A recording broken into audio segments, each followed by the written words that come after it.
Alligator Alcatraz shutdown. Judge rules against Florida's controversial immigration jail. So a federal judge has just ordered the shutdown of Alligator Alcatraz, Florida's massive new immigration detention center hidden deep in the Everglades, Florida. Built in record time this summer, the facility has been slammed as an environmental disaster and tribal rights violation, and even compared to a modern-day concentration camp.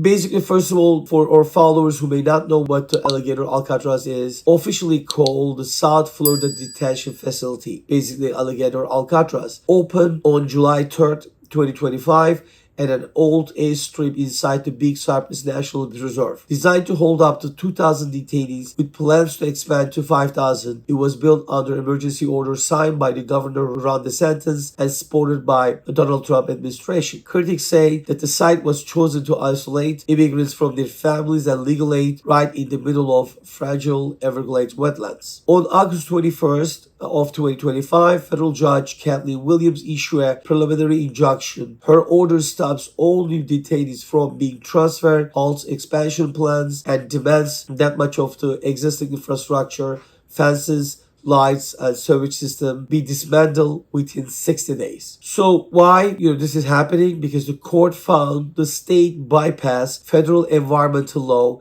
ignoring the National Environmental Policy Act. Wastewater, light pollution, and habitat destruction threaten endangered species like the Florida panther and mountain bats. This ruling is being celebrated as a landmark with conservationists and Mikosuku tribe who sued over secret land rights and environmental destruction for them because of this alligator Alcatraz. For them, it wasn't just a detention site, it was an insult to tribal sovereignty and direct threat to Everglades ecosystem. Beyond the environment, human rights groups have condemned conditions inside this jail, and reports describe extreme heat, unsanitary facilities, food shortages, and detainees being cut off from lawyers. Some even actually launched hunger strike this summer because of this, and separate lawsuit by the ACLU is pushing for confidential legal access for detainees. Governor DeSantis blasted the decision as a politically motivated and vowed to appeal. He's already planning to another detention complex nicknamed the Deportation Depot near Jacksonville, but the shutdown is a major blow to Florida's role in Trump's nationwide deportation push, which aims for a million removals in the first year. Basically, this project was draining Florida's budget. Operating costs were estimated $450 million a year, far more than typical ICE detention. Now taxpayers are facing not just the bill, but also the cost of dismantling the site and relocating detainees. So what's going to happen next? Florida has appealed, but unless higher court intervene, Alligator Alcatraz could be gone within 2 months. This case isn't just about a detention center, but it's about clash between immigration enforcement, environmental law, and human rights. We'll all see what's going to be the legal fight that's going to take place, and if there's any developments, we'll be sharing with our followers. Have a great day. This is attorney Ogmen.